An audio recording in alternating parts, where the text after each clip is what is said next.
Adrenaline rioted through me, each breath like fire in my lungs, and each movement sending pins and needles shooting through my nerve system.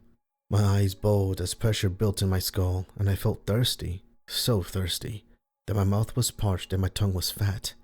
But I wasn't thirsty for water. I wanted blood. I needed it. My bones snapped and twisted, piercing my skin at points while I choked on my teeth as they fell free from my gums. I let out an anguished scream as my spine elongated, popping and cracking as it snaked its way further and further up my growing torso. I clenched my fists, willing myself to bear this pain. Was this what Dad had gone through? Mom? My neck cranked, snapping in all the wrong directions. Fuck. I've never been in such agony. It was like my entire body was being torn apart and reassembled from the inside out. My consciousness flickered, but my grounding exercises kept me awake. That, and Dad. I had to save him, even if it killed me. I had to, because he was the only person left to save, and I couldn't bear to let another person down.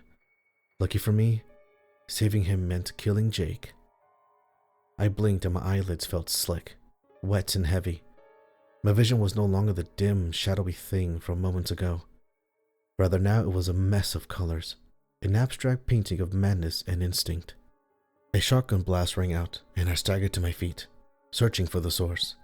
Nobody else was here, though. It was still just Per Diem, my father, and Jake. No shotguns, no firearms.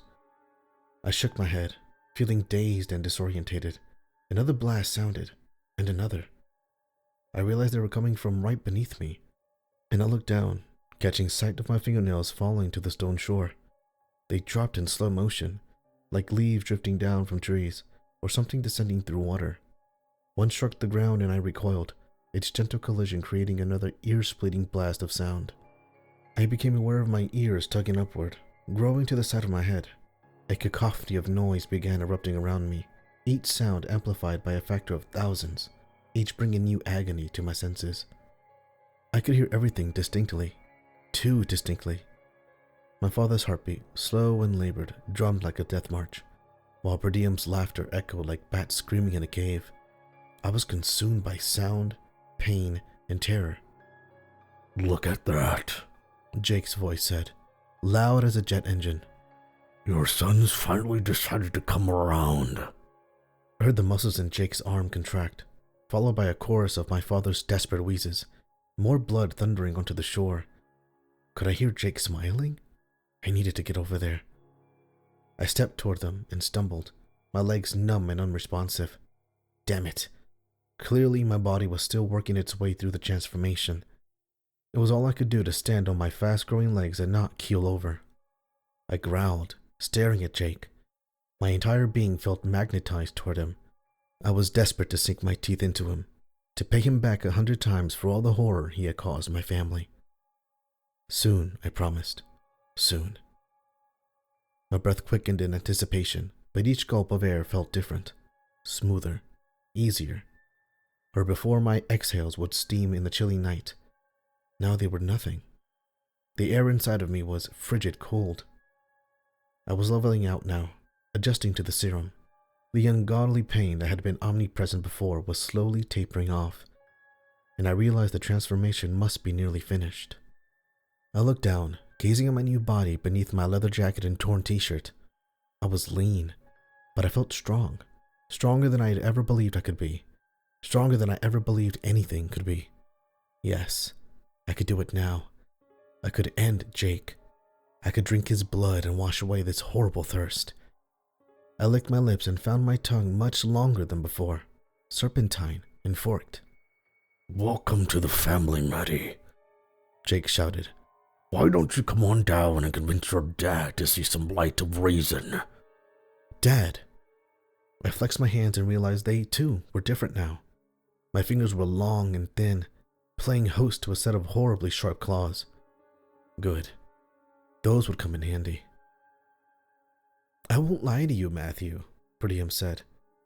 "I'm impressed, but unsurprised." I looked to him, willing myself to speak, but only managing guttural grunts and snarls. He chuckled, placing his hands on his hips. "Still learning, aren't you?"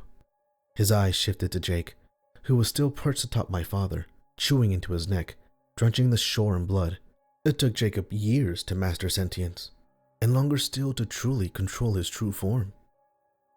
I shouted at him to stop this, to let my brother go, but it materialized as an ear-splitting roar and nothing more. "You are adjusting incredibly well." Bertium circled me, his gold-fleckled eyes drifting up and down my person, his lips in a near-constant state of grin. "Your father is nearly as brutish as he was as a man. But you?" He twitched, his head snapping to the side with a choking cough. A moment later, he ran a gentle hand over his neck and smiled. "Sorry. Still getting used to my new suit. Looks like we're both acquainting ourselves to these new forms, aren't we?" I heard his words and understood them, but I couldn't respond. Why not? "What?" I managed to say, though the word came out twisted, broken, and strange. Bertium's eyes lit up. "Ah, there it is. A new record, I should think." He pulled out Eric's phone and looked at it, before shrugging and tossing it into the river with a splash. "Dead battery. Can't say the time for certain, but your arrival at speech is certainly impressive nonetheless." "What?" I said again, pushing the word out more naturally now. I tried to say the next piece, but only managed to choke and growl. "Easy does it, Matthew," Bertium coached. "Try again, this time without the emotion. It's often such a stumbling block." "Fucking hell. All right, once more." "What am I?" The words were harsh, and their pronunciation unnatural, but they were there. Bertium clapped his hands enthusiastically. "Oh, well done. I always knew you to be an apex, but to achieve this level of mastery so quickly, you're a true prodigy. I would have been happy to have you serve as my vessel." "What?" I repeated, and this time the anger seeped into my words. "Am I?" "Right," Bertium said, and appraising me thoughtfully. "Well, you're certainly quite tall. Those fangs, though." His playful smile vanished, replaced by a piercing smirk. "I would say you resemble a vampire. One of the old ones." "Old ones?" Dad's voice rang out, and I realized I didn't care anymore. I stepped toward Jake, my legs feeling stronger and more balanced now. Yes, it was high time to finish this. I flexed my claws and let out a screech before springing forward, ready to end the bastard's existence. Bertium grabbed my heel midair and flung me backward onto the shore. I crashed in a shower of stone pebbles. "Yes," Bertium said, standing in front of me and examining Eric's nails nonchalantly. "The old ones. The old ones were those who existed before the madness of man, before people wiped them from existence. They are the firstborn of this world."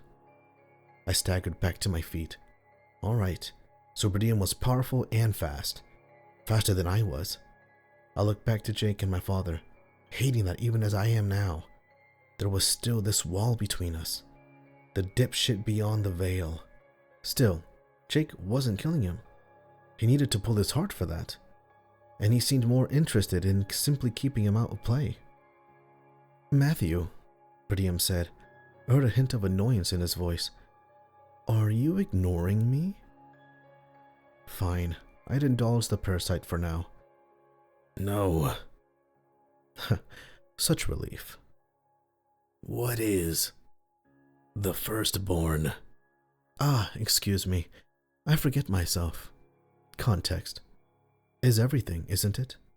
You see, I'm not the villain you've painted me as. And yes, I see the glint in your eyes, the anger, the desperation, the fear. I assure you, though, that I am no more your enemy than the breath in your lungs." He spoke so casually, it was hard to imagine he was the source of all this horror. He carried himself like a chartered accountant. "Eons ago," Bertium said, "before man began its slow descent into unfiltered madness, destruction, and war, there was a balance, a calmness in the universe. I once walked this world, you know. I drank in its beauty every day, and I bathed in its wonders." He did a small pirouette, breathing deep. It was truly the gem of the universe, of any universe. It was heaven. How much more stories? I growled, my body lurching forward on its own accord. Fuck. My mouth felt thirsty, so dry. I needed to drink something. Jake's blood would do. Yes, it would do just fine. I stepped toward him again, and Per Diem hopped right in front of me. Sorry, he said, giving an awkward smile. I'm almost finished. Then you can do as you please. As I said, context is important, Matthew. My body was desperate for blood. My muscles twitched and spasmed, eyeing Jake.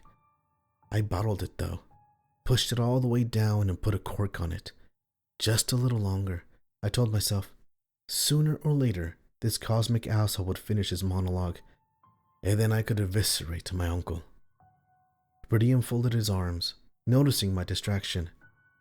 The truth is, you humans have ruined everything, haven't you? You spread across this world, erecting steel monuments of greed and slavery, murdering the planet with every step that you take. His face, my brother's face, fell into a snarl. You've drained this world of its minerals, its oils, its very lifeblood.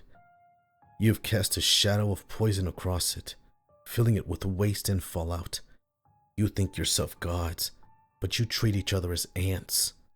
He took another breath and shook as he did so. He was furious and growing angrier with each word. His gold eyes began swirling, glowing and brimming with an impossible depth. You've murdered the old ones.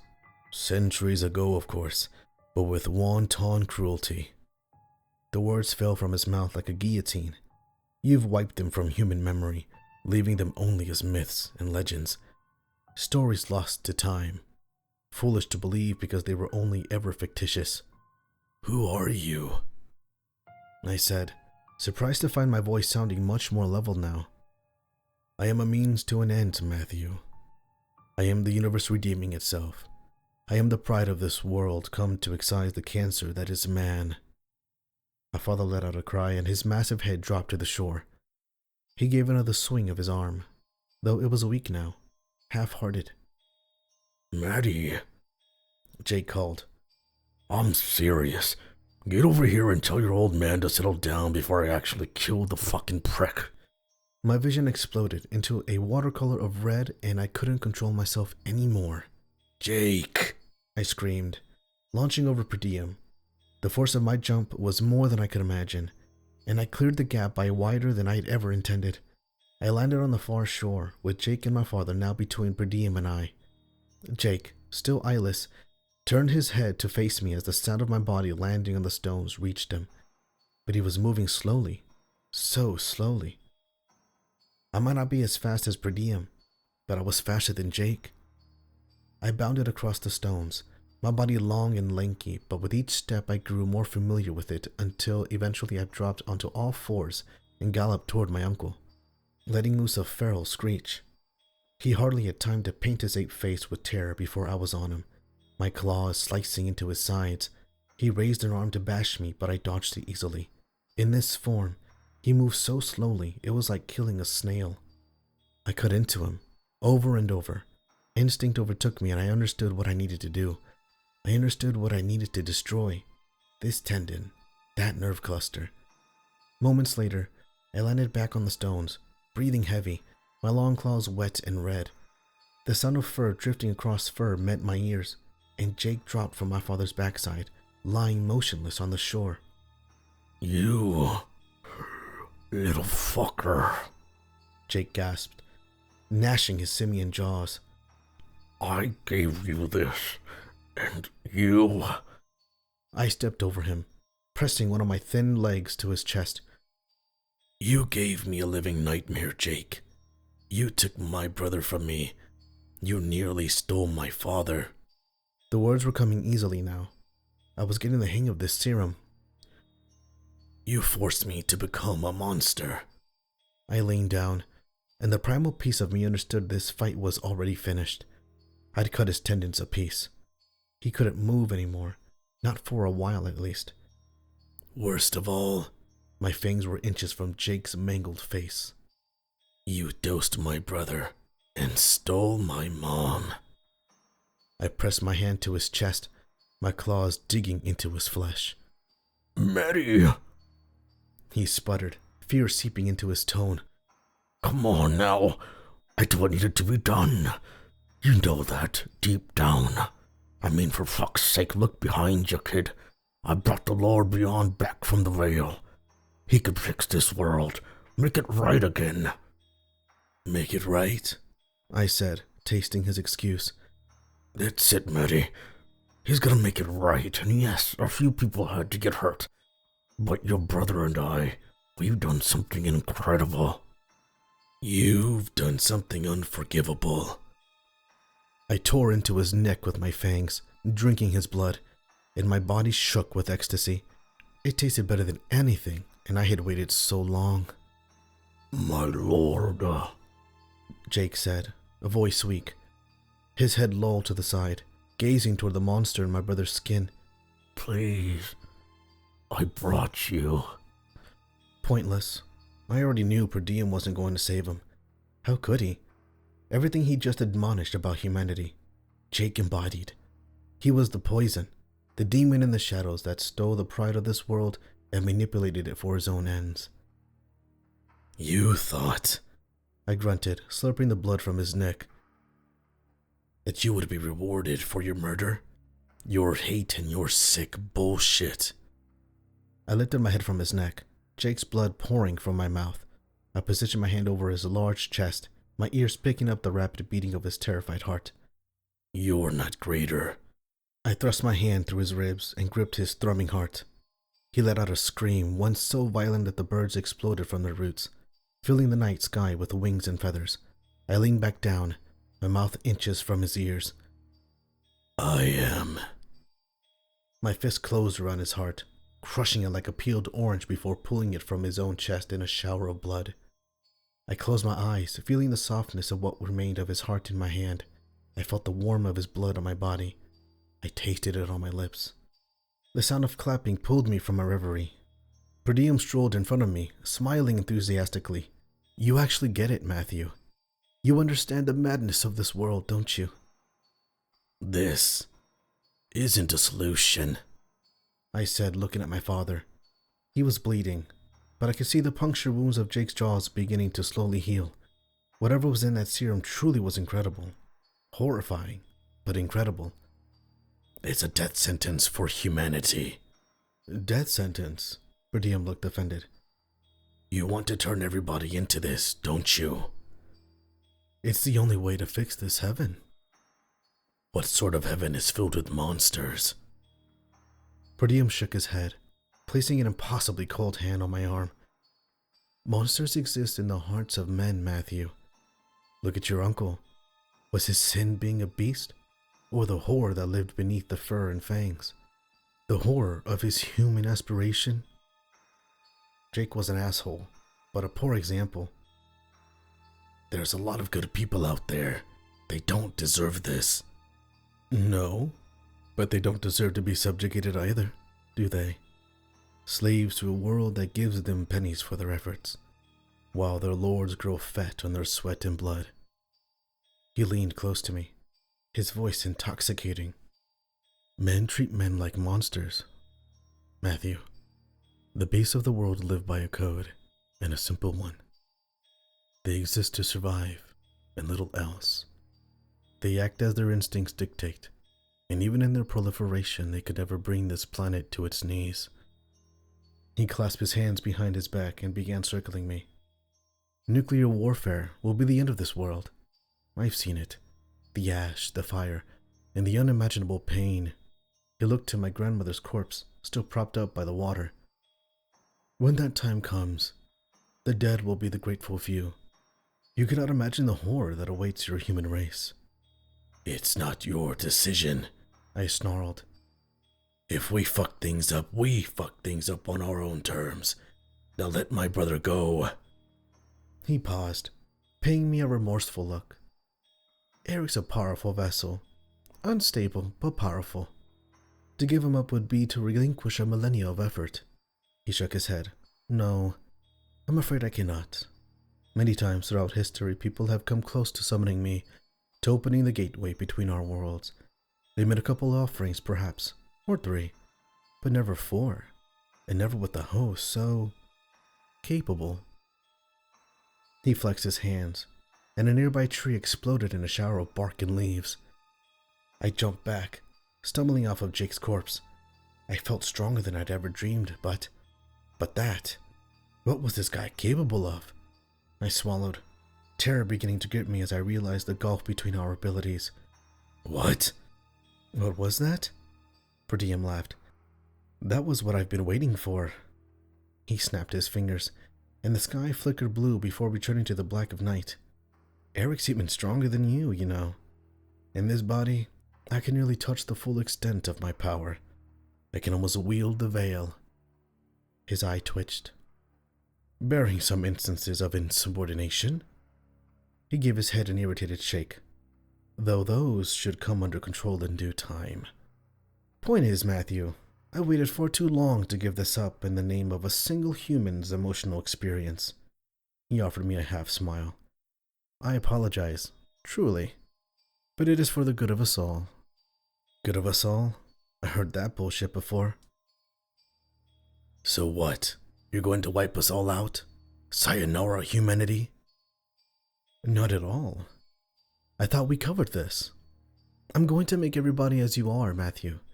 Greater. I'm going to reroute this world from calamity and back towards simple beauty.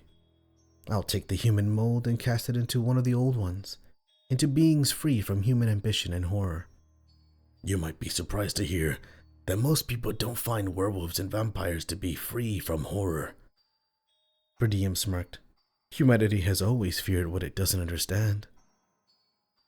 How's this, then? I growled. Jake was every bit the monster he always was. Old one or not. Your serum? That made my brother murder our mother.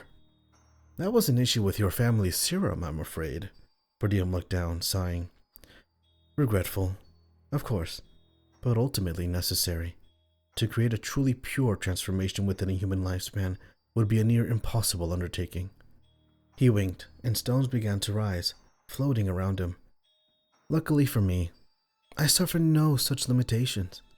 In this body, I can recreate the old ones in their original image. I can free this world from the shackles of humanity and return it to a simple reality of instinct and survival. You start turning people into monsters, and they're going to kill people. Billions, if I'm lucky. You're twisted. I'm necessary. If you could see your world's future, you would grovel at my feet, Matthew. But you're too absorbed in your humanity to care. To you, the only thing that matters is, he patted his chest, your brother and the rest of your family. You lack the perspective to see things on a scale so wide as I. So, his endgame was turning everybody into a monster in the name of stopping some future nuclear wasteland. I clenched my fists, my claws digging into my flesh. If that were true, it would almost justify it. Almost. But it meant removing the one thing we possessed, our free will. There was a chance we didn't evolve into nuclear war, wasn't there? A chance we figured this shit out as human beings. I had to trust in that. It was all I had left. Let Eric go, I snarled. I was done negotiating, done listening to his rationalizations.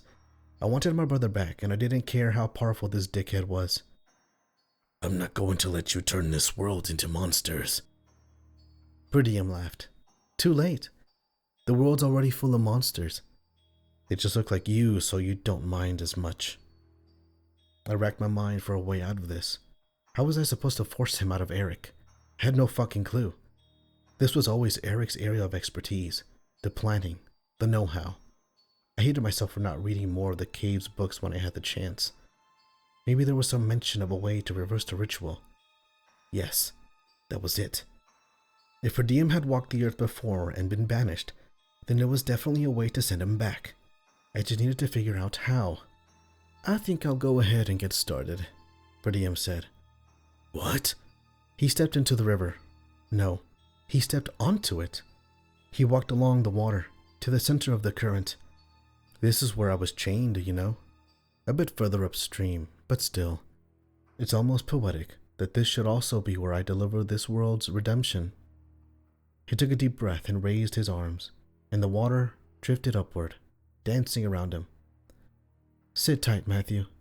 Soon I'll show you that change is a necessary part of our universe, and that some change is inevitable. Fuck. Right now? He was gonna turn the world right now. Jesus. I looked around me, desperately hoping for some way to stop this, some way to end this. But I didn't have a library here. I didn't have any counter spells or ways of reversing the summoning ritual. It just had me, my comatose father, and the dagger. I swallowed, staring at the gleaming blade on the shore. It was silver, but its hilt wasn't. I could grab it, use it. Sarthu, Per Diem said, his voice so loud that the very trees shifted. Barthunal Shrey. I didn't know how long this spell would take, but I did know I was running out of time. I screamed into the night and bashed my fist into the stone shore. What was I supposed to do? What options did I even have anymore? My mother's voice echoed in my mind.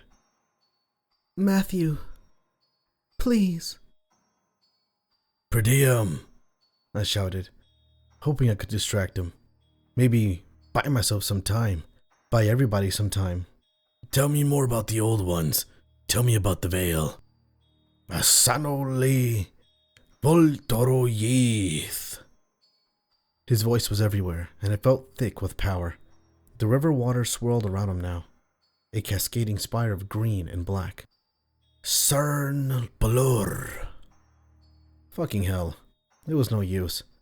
Apparently he had his fill with waxing philosophy and lecturing me on all the reasons human beings sucked. He was focused now, determined to finish his incantation. Soon, the whole world would turn into a breeding ground for monsters like Jake, and I'd be out of a family. Think, Matt. Goddammit, think. The dagger.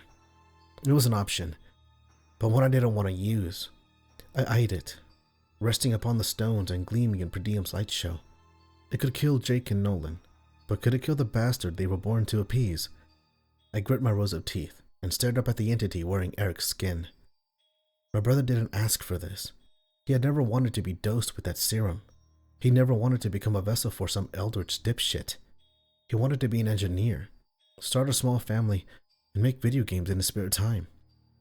Thinking about using the dagger on my little brother made me feel like crying, but in this form I wasn't certain that I could. Instead, my body just swelled with frustration, my muscles grew tight and swollen, building with energy. I could reach Per Diem from here.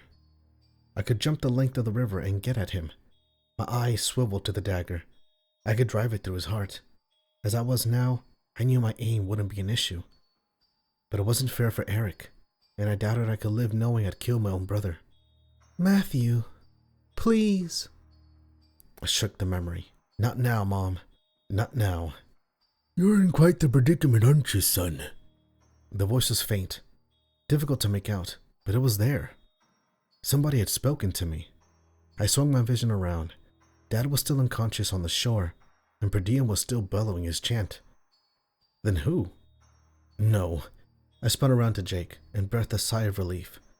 He was every bit as dead as I'd made him, which only left. My eyes shifted to Grandma. There was no way. I leapt and landed in front of her, showering her blackened corpse in an upkick of stones. She still looked dead enough, although I'd been burned for thinking that twice tonight already. A memory tugged at my mind. Nolan had mentioned that it required 4 offerings to summon Per Diem. Himself and Jake had counted for 2, and my dad would have been the 3rd. I figured that since the bastard actually did get summoned, that I must have counted for the 4th, even though Nolan suspected I didn't meet the criteria. After all, I might not have been a full cryptid at that point, but I did have multiple doses of the serum under my belt, and was well on my way to becoming one. Even still, when I left Nolan, he was at death's door. Would he have counted? Or was there another monster out there? I stared at my grandma's rotting corpse, my enhanced sense of smell really noticing just how pungent she reeked. It made sense that she could be the 4th. I mean, who better than the woman who started it all? Grandma? I said, laying a gentle, blood-smeared set of claws on her shoulder. Are you alive? Lord help me if you're speaking to a dead woman. The voice again, but it wasn't coming from Grandma. In fact, it sounded more masculine on second hearing. I wheeled around. Might be we don't have much hope after all. Where are you? I hissed. Who are you? I eyed Per Diem, relieved to see him still absorbed in his ritual. As a bonus, his voice echoed around us, drowning our conversation. Up here, kid. I glanced upward. All I saw were trees and a dark sky. Maybe it was a bird? I felt thoroughly confused. Was I getting pranked in the middle of the apocalypse? A branch shifted, and then another. Leaves rustled, but strangely only a single tree. The one directly in front of me. A little lower, said the voice. I moved my eyes down, from the top of the tree toward the thicker area of the trunk, and... was that a face in the bark? Bingo. The face moved, or its mouth did. Did it think that the next time I saw you I'd be looking at, well, whatever it is that I'm looking at? I tried to place the voice, but I couldn't. It was definitely a man's, but entirely unfamiliar. Do I know you? The tree shrugged, its branches dipping and rising like it had been struck with a stiff wind. Not so much. I suspect you know of me. But when you and I met, you weren't at the age to be remembering much of anything. I took a step toward the tree, glancing cautiously toward Per Diem. He was still distracted. Or perhaps more accurately, he couldn't care less what was going on. To him, I was a speck, insignificant and non-threatening. I stared at the face in the bark, and it looked like somebody I'd seen in an old photograph. Hang on. Grandpa? Wish I had a prize to give you, Matthew. The two small indentations that resembled eyes widened, and its carved mouth curved into a smile. I see Gail's little experiment had really taken off. I swallowed, looking back over to the shore, taking in the carnage. Jake's corpse, split open with his heart crushed lying unceremoniously on his chest. Grandma's rotting cadaver, complete with fungus growing upon her blackened face. Dad's monstrous body, wheezing for breath in a pool of his own blood. And there, hanging in midair over the river, surrounded by swirling tongues of water, Eric, my brother, possessed by an entity from another dimension. Yeah, you could say that. I looked back to the tree, to my grandpa. You died when I was young. Did she do this to you? At my request, yes. Cancer, you know. Terrible disease. And I thought I could do with some more years of looking at this fine river. She placed my soul into the wood itself. His soul was a part of the wood. That sounded like insanity to me. How was something like that even possible? Mixing man and wolf DNA to make a werewolf seemed, at least in some regards, within the bounds of human science. But this? He must have read the confusion on my face. It's actually a bit simpler bit of magic than what's happened to you, if you're curious. I am, I said, but I don't have the time to hear the details. How long have you been here? He sighed, his branches sloping downwards. 2 decades, and to be honest with you, I've spent most of them sleeping.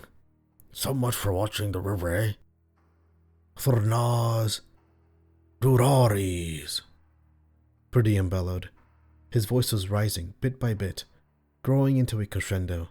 I didn't know a damn thing about spells, but I had a hunch more enthusiasm wasn't exactly a good thing. Grandpa, I need to know, is there anything I can do to stop this? You must have overheard Grandma mention this ritual and the offerings. He chuckled. Overheard? I was the one who turned her onto it. Where do you think she got all her books? I shook my head. What? I was an archaeologist in my life, boy. Dug up those dusty old tomes during one of our excavations. Was a real pain getting them home, but after I'd read what was inside of them, there was no way I could leave him be. He paused, his eyes drifting up to look at Per Diem. Like I said, I've been asleep for the past 2 decades. A good sleep, too, until that bastard blew apart one of my trees. That's Eric, I said. That bastard's taking over your grandson's body. So I've gathered. I need a way to stop this, please. I dropped to my knees, feeling hopeless. If I don't, then he's going to turn the whole fucking world into monsters.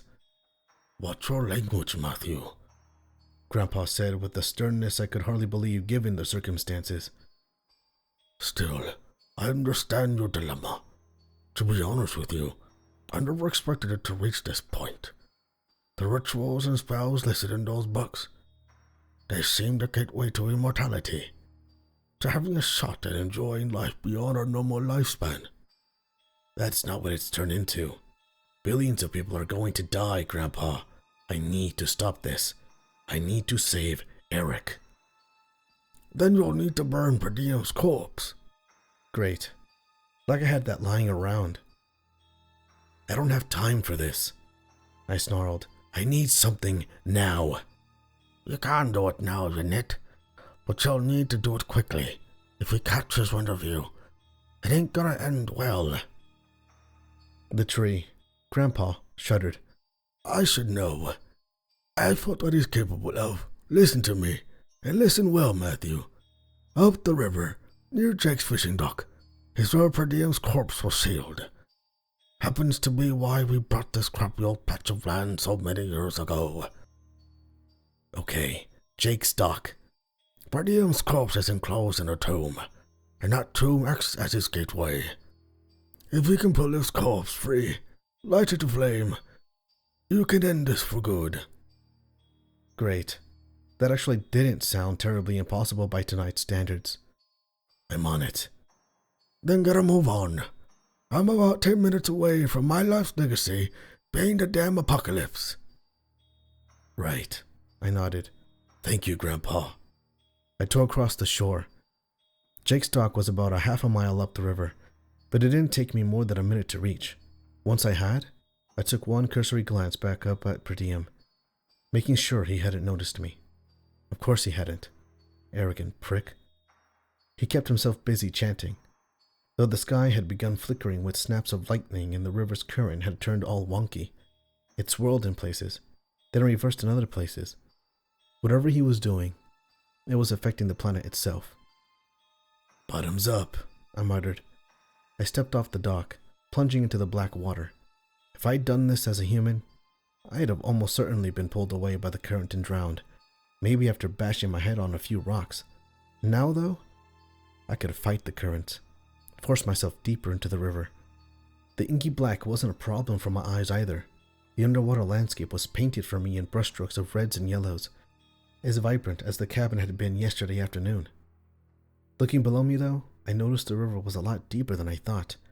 Even with my new eyes, I could barely make out the bottom. If I had to guess, I'd say it must have been close to 150 meters, maybe more. The thing was incredible. I treaded water, searching for what Grandpa had described. It took me a minute, but I caught sight of it. There, deep, so damn deep. It was near the center of the channel and mostly buried by sediment and rock, but there was no doubt about it. That was a stone tomb, complete with the same creepy rune carvings from the summoning circle. I swam toward it, the shifting current pulling me to and fro. Once I reached the bottom, I positioned myself against the rock with my hands on the tomb. I pushed with everything I had, and the thing barely moved. It must have been a couple of tons, way more than it looked. Maybe the effect of some kind of spell. Alright, change of plans. I crouched, levering the river's bottom to help me lift the lid. After some struggling, I managed to get the lid up, just enough that I could push it free off the tomb. It thudded to the ground with a low rumble. That was the hard part done with. Now all that was left was snagging Per Diem's corpse. I stared into the tomb, looking at a creature I couldn't comprehend. It resembled nothing I'd never seen before, with its face all wrong and covered in eyes. On either side of its head were 2 mouths, each lined with hundreds of teeth. Call me a hypocrite, but even as a lanky vampire, I thought he looked pretty fucking gross. I lifted the freaky corpse from the tomb and pressed off from the river floor, toward the surface. Now I just needed to light this thing on fire and call it a day. Something struck me, hard. My jaw felt like it nearly came off clean from my face. I recoiled, spinning through the water while I lost my grip on Per Diem's body. I shook off the daze and stared at the last person in the world I wanted to see down here. Eric. He opened his mouth to a flurry of bubbles, but that was fine, because I could hear his voice in my mind anyway. Digging for treasure, Matthew. I merely indicated I had been chained upstream. Interesting for you to have found my corpse so readily. I gurgled a spirited fuck you in response. You're foolish to think you can be rid of me so easily. The body has no heart. It has no weakness. Pain exploded across my stomach, and I looked down to see Per Diem's fist buried in my gut. I wheezed. The last of my air pushed out of my lungs. God, this guy was fast. You've proven more of a liability than I expected. Take solace knowing that I will see to your death personally. An execution by a being of my stature is a pleasure few have shared. His hand, my brother's hand, gripped my neck. I grasped at it, pulled with every ounce of strength I had, the same strength that I had managed to move this impossibly heavy slab of stone moments ago. But it was worthless. Per Diem hardly registered my resistance. I see it now. Your memories are split open to me, the crude things that they are. He flung me, and my neck snapped as he did. My body launched through the water, up into the air, soaring through the dark of the night, before landing amidst the trees in a crash of dirt and leaves. I groaned, still alive, but in so much pain. So this is what Jake had gone through. I knew I wasn't dying, but it didn't make the experience any less shitty. Fucking space demon. I spat, blood leaking from my mouth, then struggled to my feet. I couldn't move my head so much as an inch. Not good. I shifted my entire body sideways so I can see Per Diem, wearing my brother and floating above the river, staring at me. Had he finished his ritual then, or had I just managed to distract him? Given how pissed he looked, I was betting on the latter. So, Per Diem laughed, drifting towards me, hovering over into the treetops. You've been speaking with your grandfather, have you? Yeah, I have, I swallowed, so the bastard really could read my memories. Had it happened when he grabbed me by the throat? It's something grandkids do from time to time. I hated how weak my voice sounded, how weak my body felt compared to him. Even after I'd thrown everything away to become a cryptid, after all of this, it still wasn't enough to face this guy on even footing. He recommended you burn my body, was it? Fuck. In light of that, I think I'll give both of you a taste of a human depravity. You see, like Jake, was a poor example of my vision. So too do you appear, Matthew. And yes, you too, Harold. In fact, it looks like the serum's penchant for sentience has rendered it quite useless in my world to come. Purple ribbons of light began dancing around Per Diem, casting my brother's face in a creepy, ethereal glow. I'll begin from scratch. Regretful, perhaps, after all you've done to save this dying world, but necessary. The trees shifted, and I saw my grandfather's face grow in the trunks of all those surrounding me. His eyebrows bristled, the indentations in the wood gazing up at Per Diem. Gail was wrong to bring you about. I was wrong to speak of you to her. The text described you as benevolent, but you're as twisted as any devil. I assure you that you won't suffer your regret for long. He spoke a word in a language I didn't know, and in a flash of red-orange, the treetops were lit ablaze. Branches crackled and snapped overhead, falling into the forest floor in crashes of sparks and cinder. My grandpa's face, and the tree trunks surrounding me, howled. You destroy the whole wood? That's the wonderful thing about this planet, Per Diem said. It always grows back. Without the madness of man, I suspect it'll return even more expansive, greener, and more full of life than ever before. He descended slowly, drifting through the flame-kissed canopy. He said, touching the down on the dirt next to us. In the world to come, I cannot allow you to whisper your poison into the minds of my children. You must be amputated from this earth, Harold. You'd fuck yourself if you could manage it, wouldn't you? I said. You really do love listening to your own bullshit. Per Diem glanced over his shoulder, staring at me for a moment before striking me in the chest with the back of his hand. I let out a wheeze as my body rocketed backwards, branches cutting at me as I cleared the tree line and crumped onto the stone shore. Pain bloomed in my right ankle, and I looked down to see it twisted in the entirely wrong direction. Fuck! Vampire or not, that didn't look good. I tried to stand back up, but only stumbled to the ground.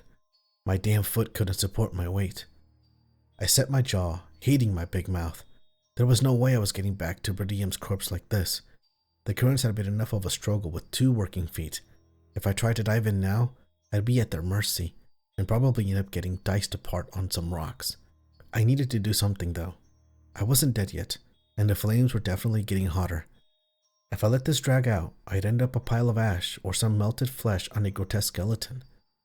I may not have his corpse, but I did have one other option, and it was close at hand. The dagger. I took a moment to weigh my options before realizing I no longer had any. I grunted, crawling toward the blade. I'm sorry, Eric. This wasn't the ending either of us wanted. Hell, I hadn't even wanted to come back to this nightmare cabin. But looking back, would it really have made any difference if we hadn't? Like Jake said, he would have just picked up some wayward hitchhikers and dosed them in our place. The world would still be ending, but I wouldn't even get the chance to save it. I reached the blade and gripped the leather hilt, breathing a sigh of relief. No agonizing burning sensations. Good. I rolled onto my side to get my bearings, then crawled toward Per Diem, who was still speaking to my grandfather's face in the tree bark. As I neared them, I caught wind of the conversation. I'm sorry, Grandpa said to Per Diem. To every damn person alive. Sorry for even looking at those books when I should have tossed them in the blasted kiln and never looked back. I imagine you'll be arriving in the afterlife soon enough. You can tell them yourself. You're a demon. Grandpa's voice broke off as blazing sections of canopy fell from the treetops, crashing to the earth in a flurry of spark and flame. One damn near fell on top of me, kicking up red-hot cinders and searing my flesh. But I held my tongue, not daring to make a sound while I was so close to Per Diem. Sorry, Harold, Per Diem said, breaking into a fit of laughter. You were saying something? Go to hell, Grandpa groaned, flames licking at his face and the tree trunk. It's all you deserve. Hell is such a human concept, isn't it? Per Diem clasped his hands behind his back. To live in a world so terrible and so full of horror that you'd create a place in your mind even worse, just to feel more comfortable in your suffering.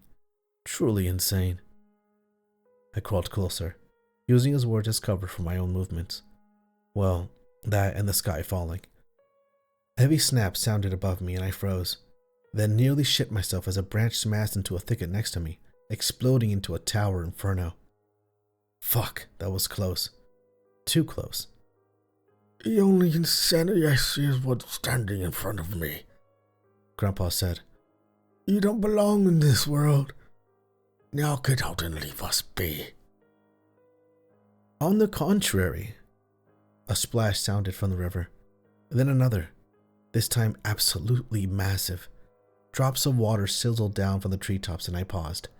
Now just a few feet away from Per Diem, the dagger still clutched firmly in my hand.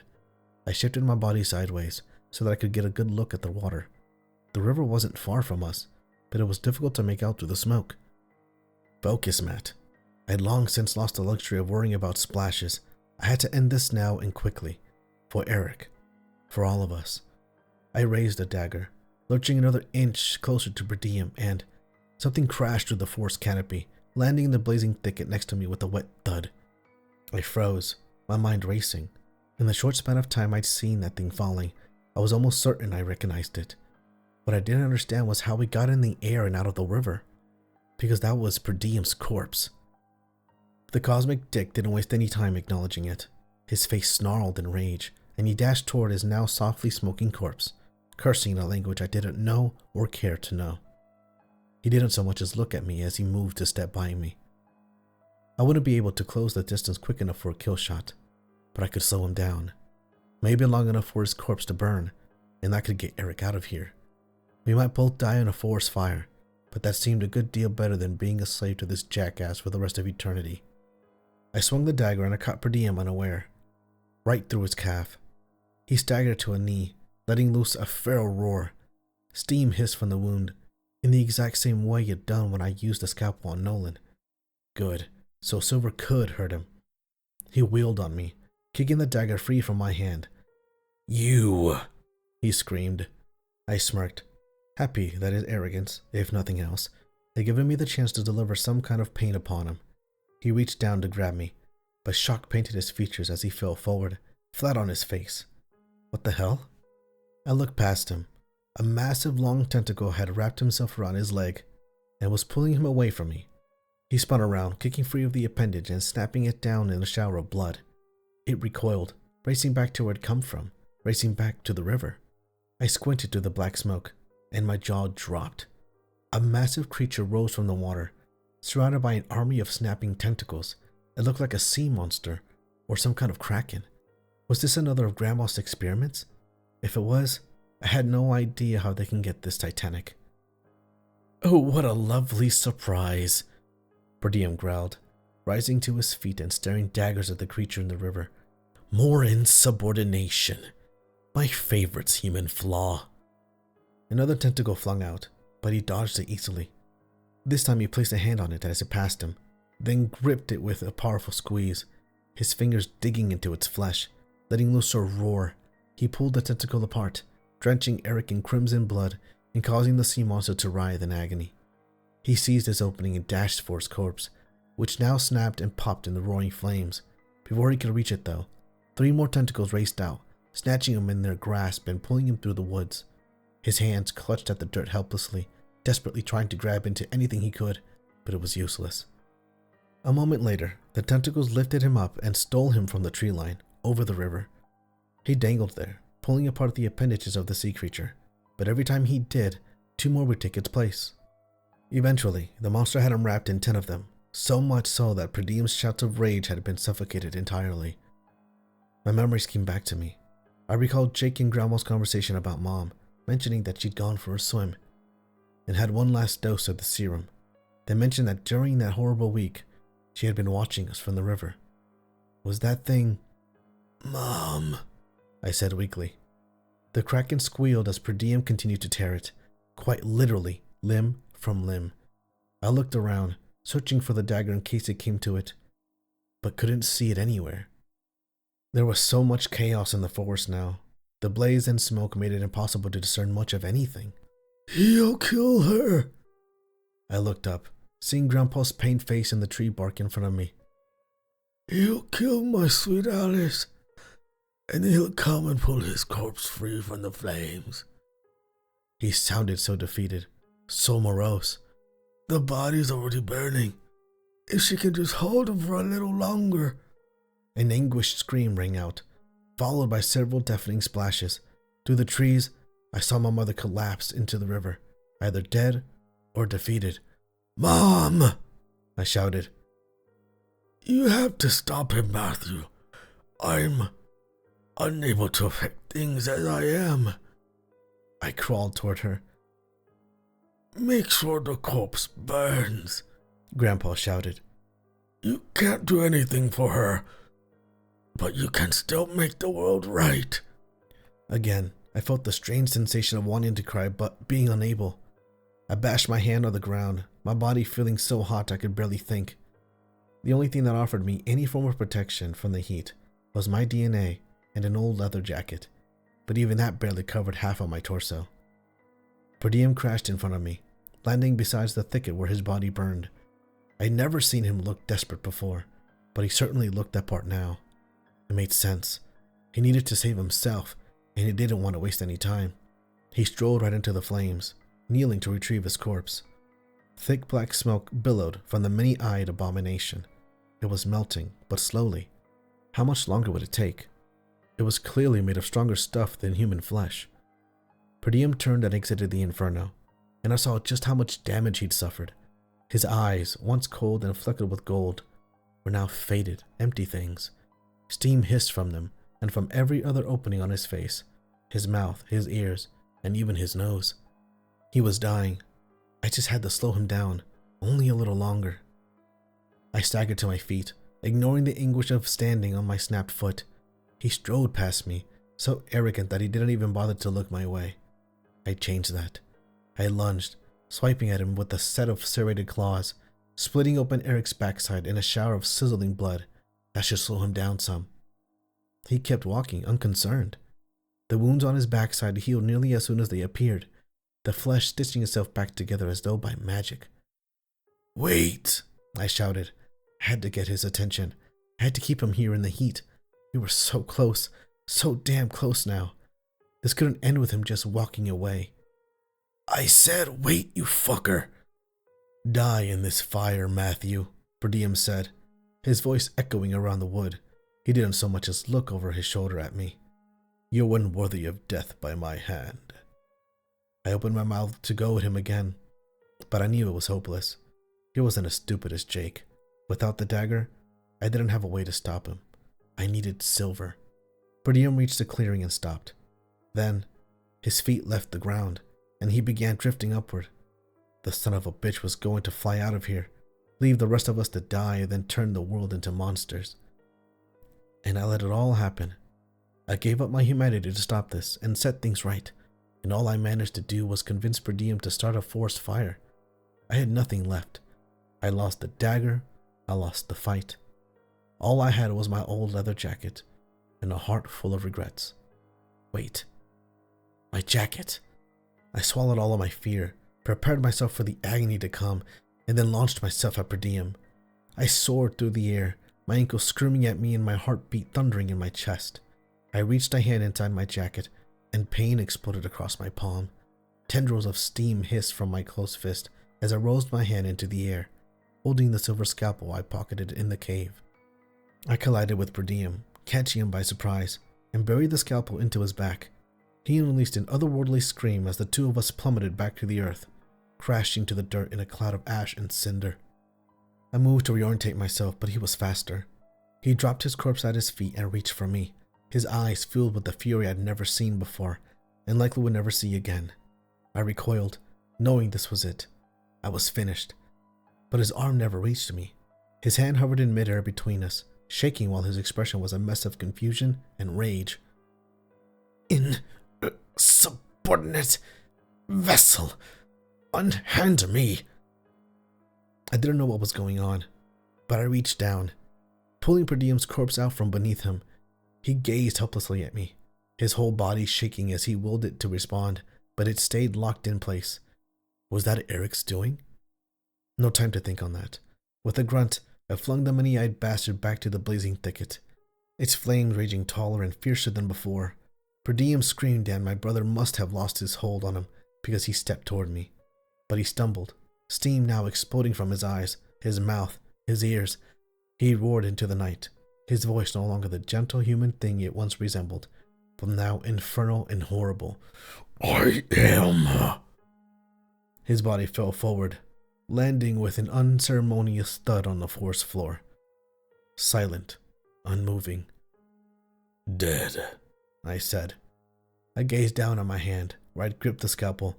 The flesh had melted through to the bone, even in the small second I'd held it. "Turns out that silver trick really came in handy." I limped over to my brother and tore off a strip from his hoodie, wrapping it around his mouth and nose. Not much, but I might slow the smoke inhalation some. "Thanks, Uncle Nolan." I wrapped my jacket around him for extra shielding and lifted Eric's comatose body into my arms. I looked back to the river shore, where I knew my father still lay as a massive, lumbering troll. "I'm sorry, Dad," I said. I couldn't move him. Not like this. There was hope for Eric, though. His face was ghostly white and his breathing was labored, but he was alive. I needed to get us clear of this smoke and heat as fast as I could. Jake's truck could do the trick. It was nearby, tucked into the woods on the side of the road not far from here, and if I could get to it, I had my money that the keys would still be in the ignition. I limped toward the road, through the woods, through the crumbling branches and the heat of the flames. "Thank you, Grandpa," I called, not sure if he could hear me, or if he was even still alive. How much of the trees had to burn down before his soul died with them? "Don't thank me," said his voice, though it was strained and hoarse.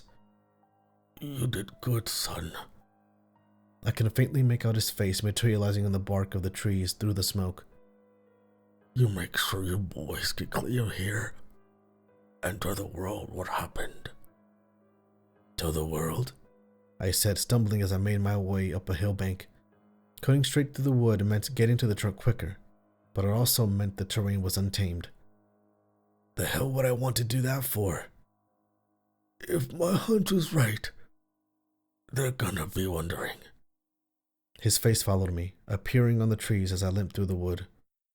Predium, by my guess, didn't finish his ritual, but I'll bet she got at least partway there. Partway there? Are you saying that some people might have turned? His face crinkled in the bark. That's it. Yeah. If there's reports of strangeness or brutality out there, people need to be aware of what it could. His words tapered off, replaced by a long, pained groan. Of what it could mean, kid. Up ahead was Jake's truck. I could make out its bright white through the smoke and trees. I'll do that, Grandpa. I turned to him as Eric and I cleared the tree line. Goodbye. Bye, Matthew. I pulled the truck door handle and it opened. Unlocked. That's good. That was step one dealt with. I loaded Eric into the passenger seat and shut the door, making my way to the other side. I slid in, my lanky vampire body hunched over and compressed, but I couldn't have been happier. The keys were dangling from the ignition. I turned them, and the ignition roared to life. The truck shook as a tree keeled over next to us, crashing in a flurry of spark and flames. Time to go. I slammed my foot on the gas, and my brother and I tore away from the cabin and the blaze, down the mountain road one last time. So I guess that brings us to now. A lot's happened since the drive down the mountain, but I'll try and fill in the blanks for you. By the time we got clear of the blaze, the forest was swarming with first responders. I got their attention with a flu blast of horns before beating a hasty retreat back into the woods. I'm mostly certain that nobody saw me. I didn't hear any screams. I still haven't seen any found footage of a lanky vampire slinking into the tree line, so that's good. Grandma's cabin burned to ash, along with most of the mountain. Nobody found any sign of a sasquatch or troll, or kraken for that matter. But they did find a strange cave with a lot of interesting books, as well as a dead man they've been unable to ID. There's not much in the news about it, but there's word that the fire was caused by an occult ritual gone wrong, which I mean is pretty bang on. I headed up there about a month afterward, once the investigation had wrapped up. I spent a few days wandering up and down the river, calling out for Mom. I hadn't been certain Per Diem had killed her that night, but after the third day of nothing, I accepted that she was gone. I lost her for a second time. I made a small memorial for her and everybody else. It wasn't much, just some twigs strapped together and some rocks piled on top, but it was something to remember my family by. I always thought of them as absentee and aloof, unreliable. I figured that they were all gone or didn't care about my brother and I, but that night showed me how wrong I was. Our dad had driven 100 miles to get to the cabin and save our skin. Our mom had been watching over us from the river, and did her best to raise Eric while Jake was dosing him with serum. Grandma and Grandpa didn't understand what they were getting into with Per Diem, and once Grandpa had realized, he gave me the information I needed to stop him. And Uncle Nolan? Well, he had been there from the start, since we were boys, trying to warn us and protect us, even while struggling with his own humanity.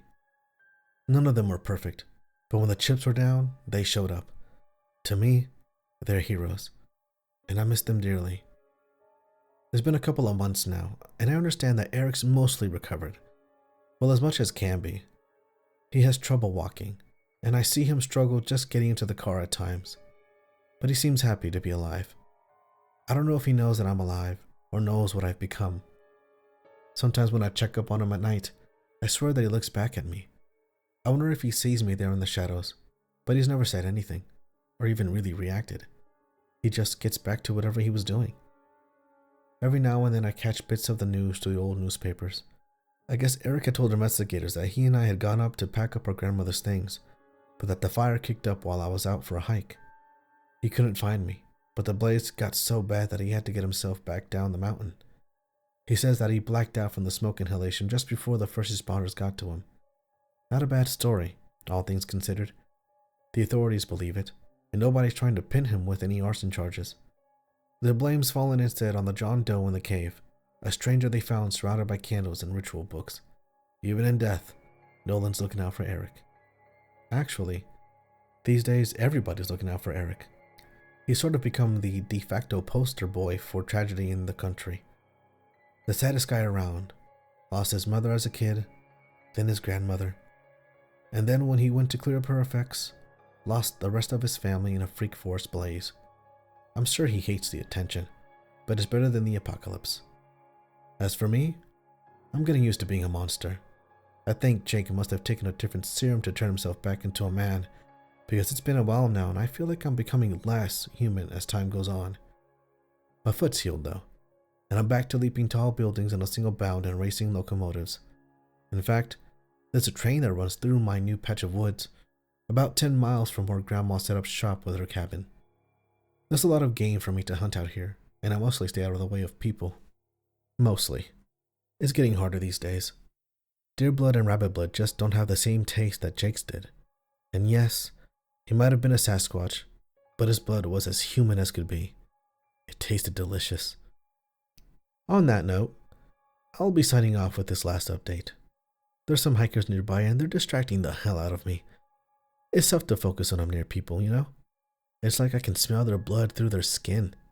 Fuck, that sounds creepy. But there it is. I'm a vampire. What do you want from me? Seriously though, I hope they head back down the mountain soon. After all, it's nearly dark.